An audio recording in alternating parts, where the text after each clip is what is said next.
The air was still that morning, thick with the kind of heat that makes even the insects fall silent. Thomas had been tracking vulture movement from the ridge when he saw it, a shape too large, too low to the ground, tucked against the cracked clay of the riverbed below. At first, he thought it was a carcass. Then the shape shifted, just slightly, and he realized it was breathing. He descended slowly, boots crunching over brittle grass and stone, his radio quiet on his belt.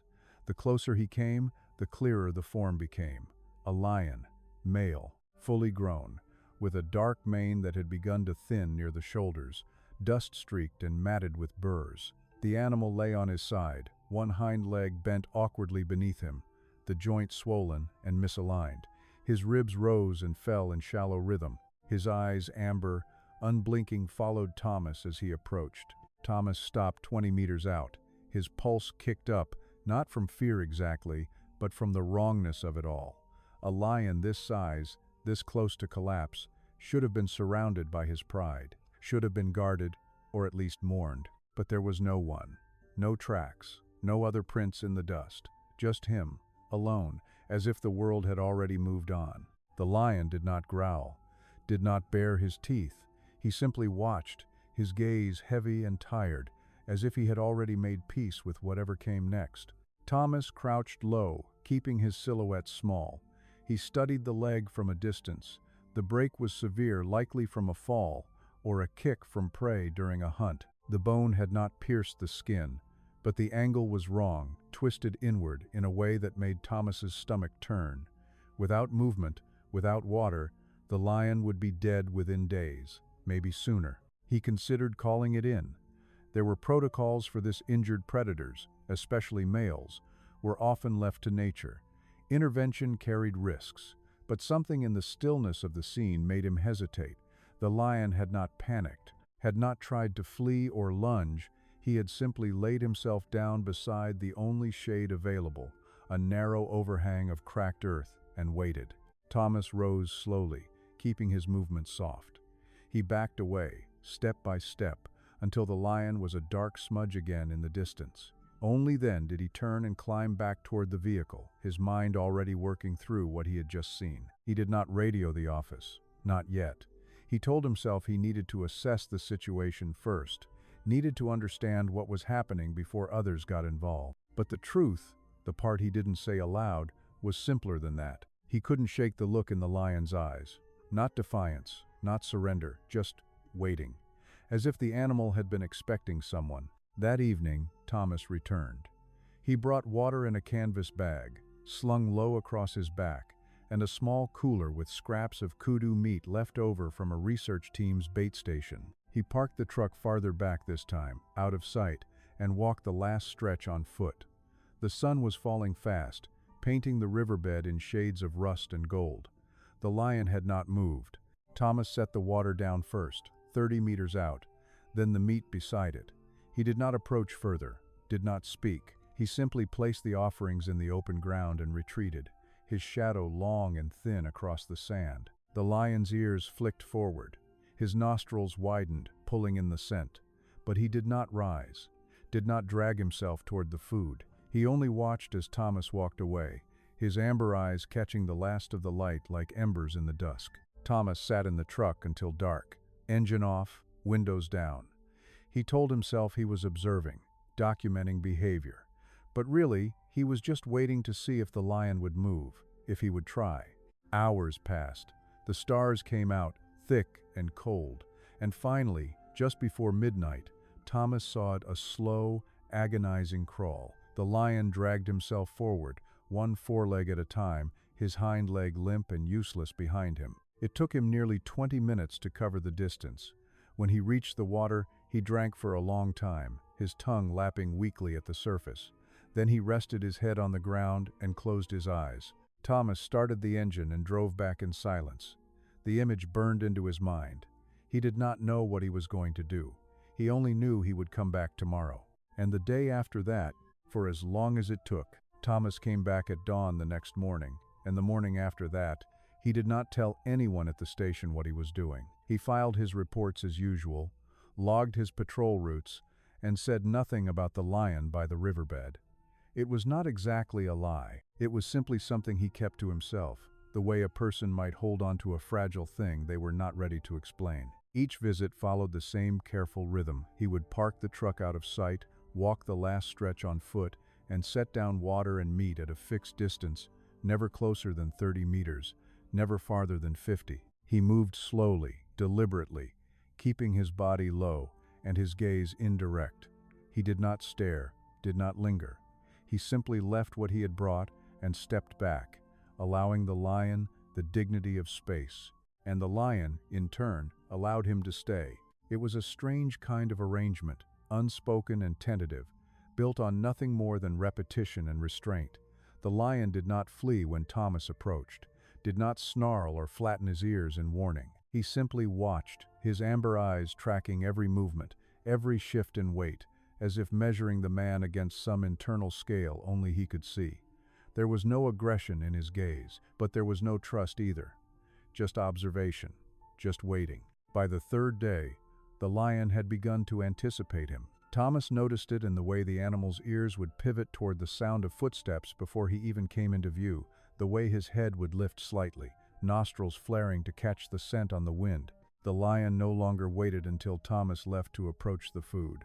Now he dragged himself forward while the man was still there, his movements slow and labored, his hind leg trailing uselessly behind him like dead weight.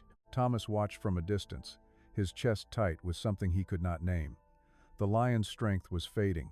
The wound had not worsened, but it had not healed either. Infection was setting in. Thomas could see it in the way the joint had begun to darken, the skin pulled taut and hot to the touch, though he had never been close enough to confirm it. The animal was starving, even with the meat Thomas brought. A lion this size needed more than scraps, needed a kill, needed what his body could no longer provide. Still, he kept coming, and still, the lion kept watching. On the fifth day, Thomas spoke for the first time. It was not planned. The words simply came, quiet and unbidden, as he set the water down and stepped back into the shade of a nearby acacia. "You're still here," he said softly, more to himself than to the lion. The animal's ears flicked forward. His gaze did not waver. Thomas felt the weight of it, the quiet intensity, and for a moment he wondered if the lion understood.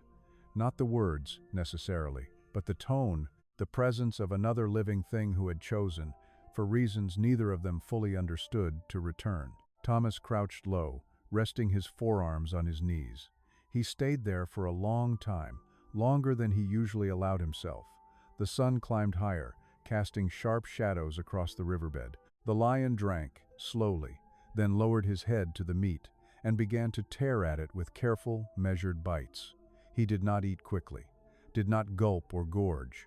He ate the way a creature eats when it knows food may not come again, with focus, with gratitude, with the quiet awareness of what it means to be given something when the world has taken everything else away. Thomas watched until the lion finished. Then he rose, brushed the dust from his pants, and walked back toward the truck. He did not look over his shoulder. He had learned, by now, that the lion preferred it that way, preferred to be left alone with what he had been given, to process it in his own time, without the pressure of eyes upon him. But halfway to the vehicle, Thomas stopped. He turned, just slightly, and saw the lion's head raised, watching him go. Their eyes met across the distance, and something passed between them, not understanding, exactly, but acknowledgement.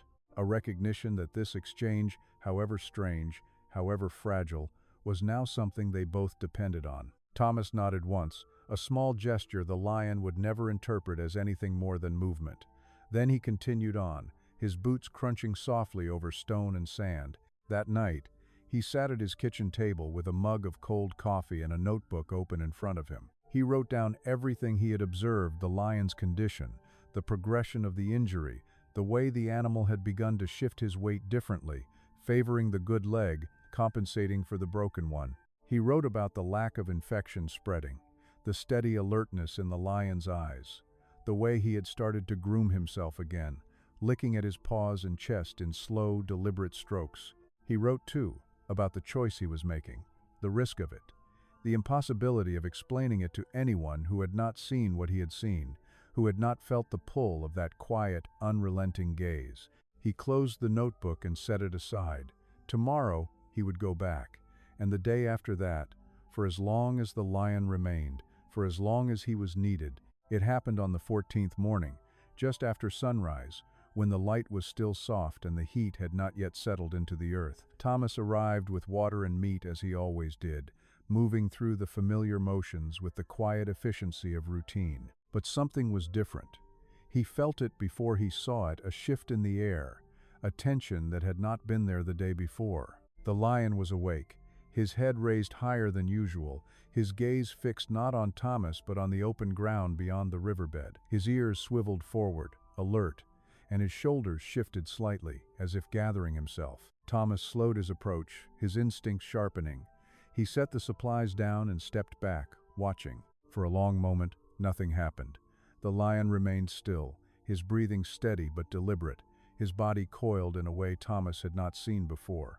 Then, slowly, he began to move. He drew his front legs beneath him, claws digging into the packed earth for leverage. His hind leg, the broken one, dragged behind, useless, but he ignored it. His focus was singular. He was going to stand. Thomas held his breath. The lion pushed upward, his muscles trembling with the effort, his mane swaying as he lifted his chest off the ground. For a brief, fragile moment, he was upright. His head rose, his eyes blazed with something fierce and defiant. And then his hind leg buckled, and he went down hard, his body crumpling onto its side with a dull, heavy thud that echoed across the riverbed. Thomas moved without thinking. He crossed the distance between them faster than he ever had, his boots kicking up dust, his heart pounding in his chest.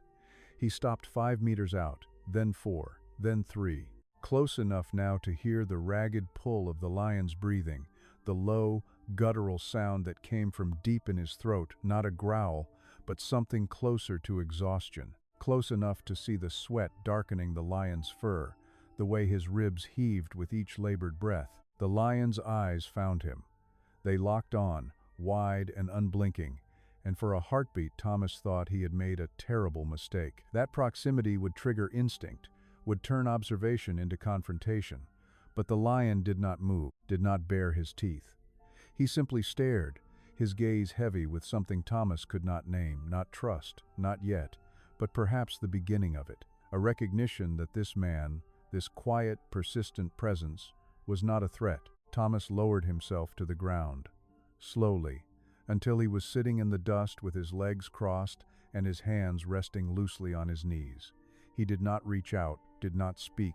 He simply sat, letting the lion adjust to this new closeness, this unfamiliar intimacy. The silence stretched between them, broken only by the sound of the wind moving through the dry grass and the distant call of a fish eagle somewhere upstream. Minutes passed, maybe more. Thomas lost track of time. He watched the lion's breathing begin to slow, the tension in his shoulders gradually easing. The animal's eyes grew heavy, his head sinking lower until his muzzle rested against the ground. He was still watching Thomas, but the intensity had softened. He was tired, bone-tired, and for the first time, he seemed willing to let someone see it. Thomas shifted slightly, testing the space. The lion's ears flicked, but he did not raise his head. Encouraged, Thomas moved a fraction closer, then another, until he was near enough to see the fine details, the scars along the lion's flank, old wounds from past battles, the dried blood crusted around the joint of his broken leg, the way his paws were cracked and worn from days of dragging himself across hard ground. "You tried," Thomas said quietly, his voice barely more than a whisper. "That's something." The lion's tail twitched once, a slow sweep across the dirt. His eyes remained open, fixed on Thomas, but there was no wariness in them now, only weariness. Only the quiet acceptance of a creature who had fought as hard as he could and had nothing left to prove. Thomas stayed until the sun climbed high and the heat became unbearable.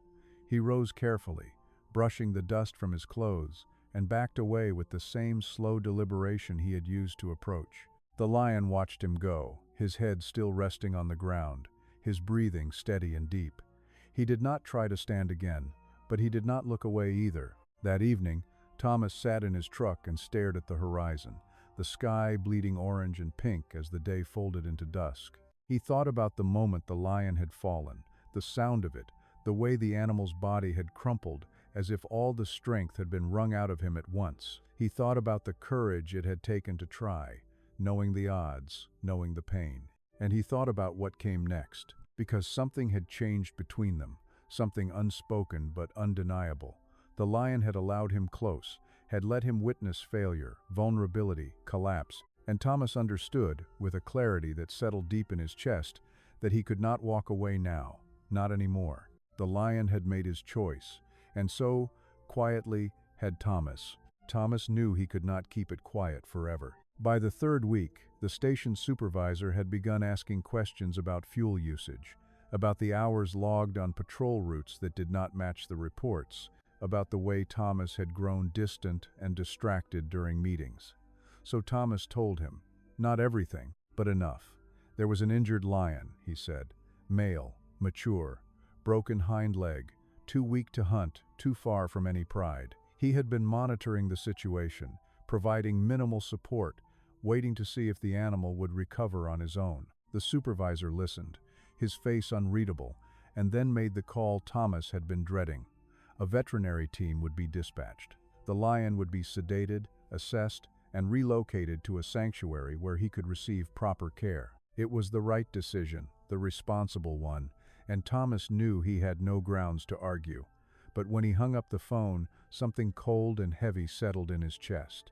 The team arrived 2 days later, just after noon, in a white pickup truck with reinforced cages in the bed and the logo of a wildlife rescue organization painted on the door. There were 3 of them, a lead veterinarian named Dr. Kumalo, a young intern with nervous hands, and a handler named Simon, who carried a tranquilizer rifle slung across his back.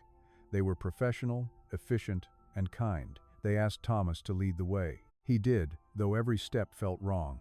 He drove ahead in his own vehicle, the rescue team following close behind, dust billowing up in their wake. When they reached the ridge overlooking the riverbed, Thomas parked and got out slowly, his pulse loud in his ears. The lion was there, resting in the shade as he always was, his head raised slightly at the sound of approaching engines. His ears swiveled forward, alert, and his gaze found Thomas immediately.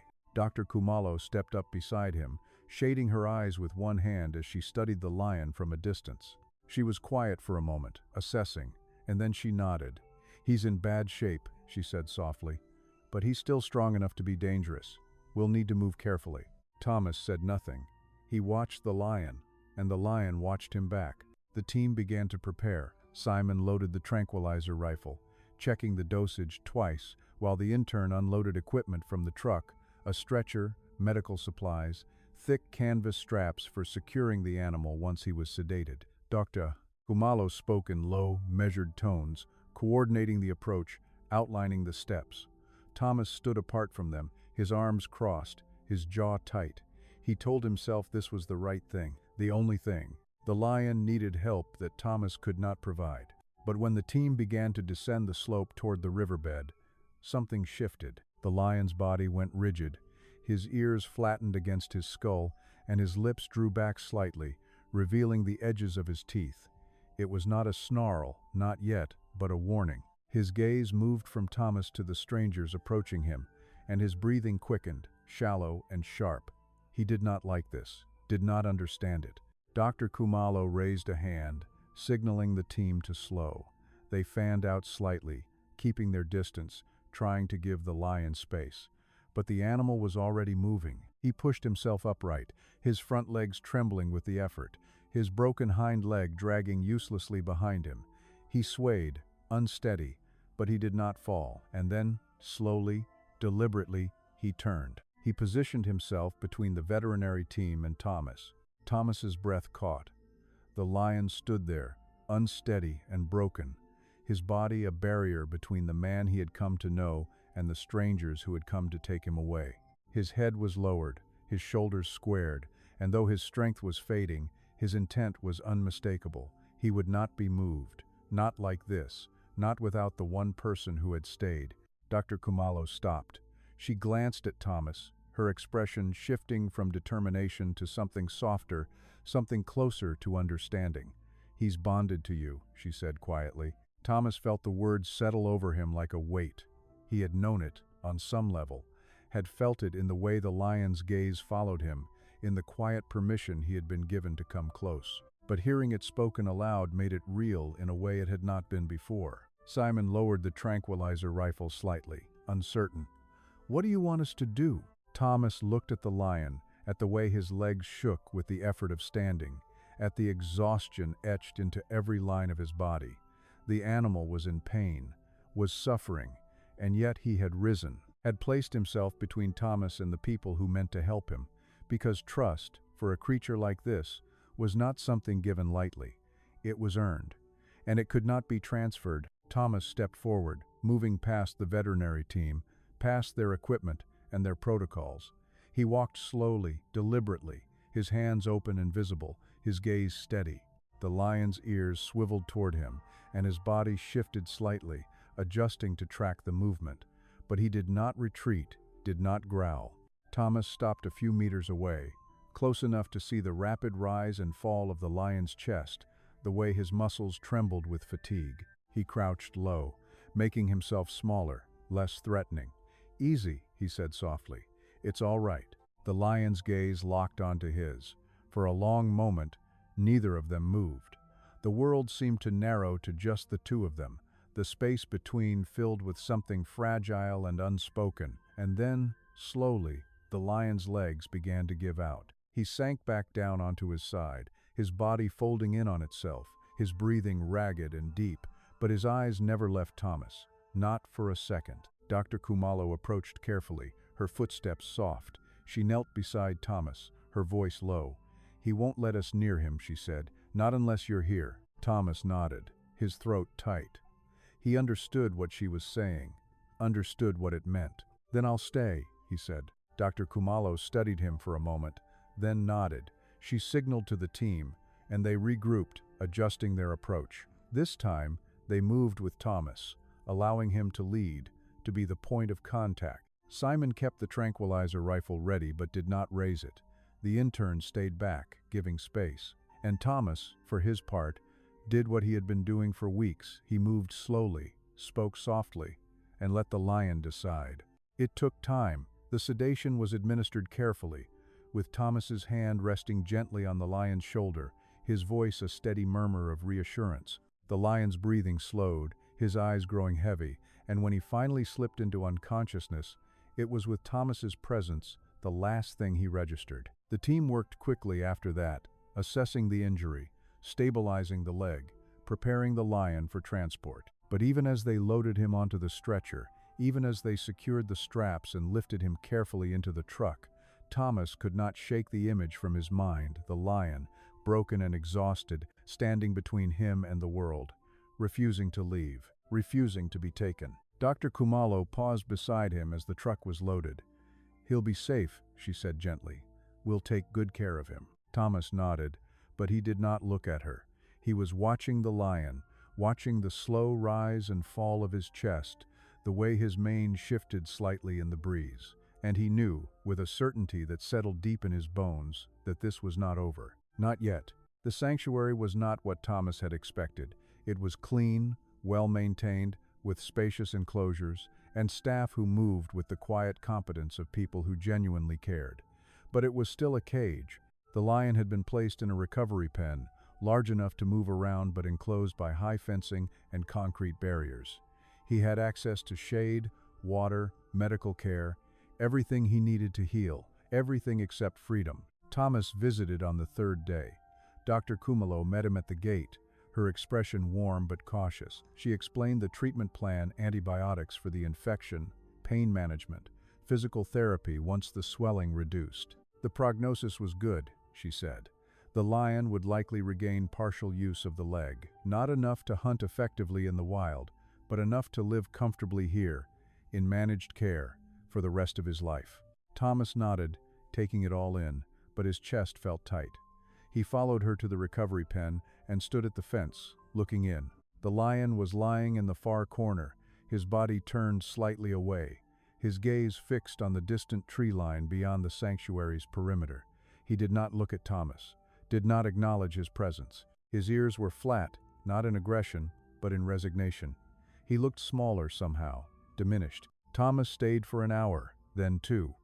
He did not call out, did not try to get the lion's attention. He simply stood there, watching, waiting for some sign of recognition. But none came. When he finally left, the lion still had not turned around. That night, Thomas sat at his kitchen table with maps spread out in front of him. He traced the boundaries of the reserve where he worked, the protected zones, the corridors that connected fragmented habitats. And he thought about what Dr. Kumalo had said, that the lion would live here in safety for the rest of his life. A life measured in years, perhaps, but not in miles. Not in the wild rhythms of hunt and territory and survival that had defined him before the injury. Thomas knew what he was considering was reckless, irresponsible, possibly illegal. But he also knew, with a clarity that bordered on certainty, that the lion did not belong in a pen, that the animal who had refused to leave him, who had stood broken and defiant rather than submit to strangers, deserved something more than managed captivity. He made the call the next morning. He spoke to Dr. Kumalo first, then to his supervisor, then to the head of the Wildlife Authority. He presented his case carefully, methodically. The lion had shown adaptability, had accepted human presence without aggression. The injury, while severe, had begun to stabilize. With support, with monitoring, there was a chance, a small one, but a chance that the lion could survive in a protected reserve, not in open wilderness, where competition was fierce, but in a controlled zone where prey was managed and interference was minimal. The arguments against it were numerous. The lion might not survive, might starve, might suffer needlessly. But Thomas pressed on, and eventually, reluctantly, permission was granted. It would be an experiment, a closely monitored reintroduction, with Thomas taking full responsibility. If it failed, if the lion's condition worsened, he would be brought back immediately. Thomas agreed to the terms, and 3 days later, he returned to the sanctuary to collect the lion. The transport was different this time. There was no team, no equipment, no sedation. Just Thomas, a reinforced crate in the bed of his truck, and Dr. Kumalo standing by with a worried expression. The lion was led to the crate carefully, his gait still uneven, his hind legs stiff but functional. He paused at the entrance, his nostrils flaring, his gaze sweeping over the open space beyond the sanctuary gates. Then he looked at Thomas. Their eyes met, and something passed between them, not understanding exactly, but recognition. The lion stepped into the crate. The drive took most of the day. Thomas drove slowly, avoiding rough roads, stopping frequently to check on the lion through the small grated window at the back of the crate. The animal was calm, his breathing steady, his gaze fixed forward as if he could sense the direction they were heading. As if he knew, they arrived at the reserve boundary just before dusk, when the light was soft and golden and the air had begun to cool. Thomas parked near the edge of a broad grassland that stretched out toward a line of acacia trees in the distance. He opened the crate carefully, stepping back to give the lion space. For a long moment, nothing happened. The lion remained inside, his body tense, his ears swiveling to catch the sounds of this unfamiliar place, the distant call of a hornbill, the rustle of wind through dry grass, the faint scent of water somewhere beyond the trees. Then, slowly, he emerged. He stepped out onto the earth, his weight shifting awkwardly as he adjusted to the uneven ground. His hind leg dragged slightly, but he compensated, his shoulders rolling with the effort. He stood there, just outside the crate, his head raised, his nostrils flaring as he pulled in the scents of the reserve. Thomas watched from a few meters away, his hands loose at his sides, his breathing shallow. The lion took a step forward, then another. His movements were slow, deliberate, testing the space, gauging the distance. He paused, his gaze sweeping across the grassland, and for a moment Thomas thought he might turn back, might refuse this too, in the way he had refused everything else that did not feel right. But then the lion began to walk, not quickly, not with the fluid grace of a healthy predator, but with purpose, with intention. He moved toward the tree line, his body swaying slightly with each step, his mane catching the last of the sunlight. Thomas followed at a distance, keeping pace but not interfering, allowing the lion to lead. They walked together for nearly an hour, across open ground and through patches of scrub, the lion pausing occasionally to rest, to catch his breath, to look back and confirm that Thomas was still there. And Thomas was. Every time, he did not speak, did not offer reassurance or encouragement. He simply walked, a quiet presence in the animal's periphery, a reminder that he had not been abandoned. At the boundary of the protected zone, where the grass grew taller and the trees thickened into a semblance of cover, the lion stopped. He turned, his amber eyes finding Thomas one last time. There was no sadness in his gaze, no hesitation, just a long, steady look, as if committing this moment to memory, as if saying something neither of them had words for. Thomas nodded, a small, almost imperceptible gesture. "You'll be all right," he said softly. The lion held his gaze for a moment longer. Then he turned and continued forward, his body disappearing gradually into the tall grass, his dark mane blending with the shadows of the approaching dusk. Thomas stood at the boundary and watched until the lion was gone, until there was nothing left but the whisper of wind through the grass and the deepening blue of the evening sky.